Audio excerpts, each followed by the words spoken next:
Hi friends, ఈరోజు నేనైతే పొంగల్ చూపిస్తున్నాను. ఇదిగోండి, ఒక కప్పు రైస్కి హాఫ్ కప్పు పెసరపప్పు వేసుకోవాలి.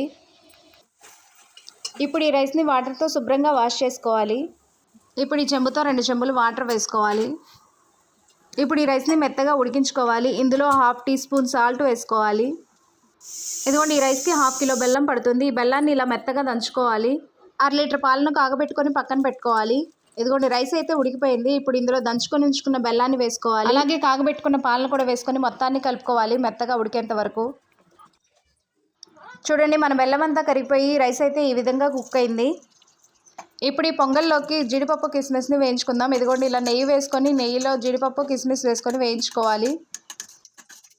నెయ్యితో సహా జీడిపప్పు కిస్మిస్ని ఈ పొంగల్లో వేసుకోవాలి. ఫైనల్గా దంచుకొని పక్కన పెట్టుకున్న యాలకులను వేసుకోవాలి.